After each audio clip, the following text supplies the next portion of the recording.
Hi అండి. Welcome back to my channel ఈ smart Cena and శ్రేష్ఠ.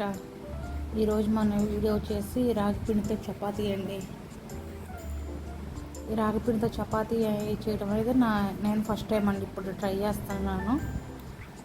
మామూలుగా అయితే నేను రాగిపిండిలోని అన్ని క్యారెట్ ఆనియన్స్ అన్నీ వేసేసుకొని రొట్టెలాగా చేస్తాను.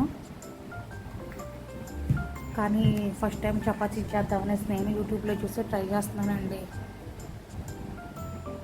బాగా సూపర్ వచ్చేసింది. నాకు మీరు చూడండి అనేసి అయితే చెప్పను, ఏదో మీడియంగా వచ్చింది. మరీ అంత బ్యాడ్ డే అయితే కాదు, సూపర్ కాదు, పర్వాలా బాగానే వచ్చింది. యూట్యూబ్లో చెప్పినట్టు నిజంగా మెత్తగా వస్తాయా చపాతీలు అనేసి ట్రై చేశానండి. మెత్తగానే ఉన్నాయి నిజంగానే. ముసలోళ్ళు కూడా తినొచ్చు, పొల్లు లేని ముసలోళ్ళు కూడా ఒకసారి ట్రై చేయండి అని చెప్పి చాలామంది వీడియోస్ చూశాను నేను. ముసలోళ్ళు కూడా తినే విధంగా అయితే ఉంది, కానీ అది వేడివేడిగానే తినాలి. ముసలోళ్ళు తినాలండి, పొల్లు లేని ముసలోళ్ళు. యూట్యూబ్లో చేయడానికి అనేసి నేను షేప్ కట్ చేసినవి అయితే మీరు ఏమని అనుకోండి, అస్సలు మంచిగా రాలే. అది పిండి కలిపేటప్పుడు బాగా చేతికి అంటుకుపోతుంది.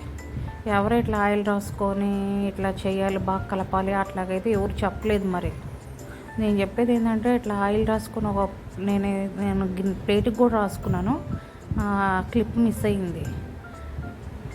తర్వాత ఇట్లా 4 చిన్న చిన్న ఉండలు చేసుకుని చపాతీలు చేశానండి.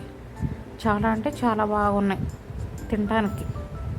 నాకు టేస్ట్కి అంత బాగా అయితే రాలేదు. 2 చపాతీలు అయితే షేప్ కట్ చేయకుండా నార్మల్గా చేసానండి. 2 అవైతే చాలా బాగా వచ్చినాయండి.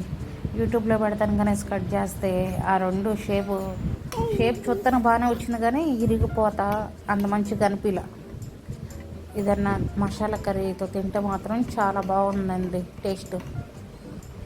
కుదిరితే మీలో ఎవరికో ఒకరికి, అందరు నాలాగనే కాదు కదండి, మంచిగా చేయటం వచ్చే ఉంటుంది. మంచిగా ఎక్కడ ఇరిగిపోకుండా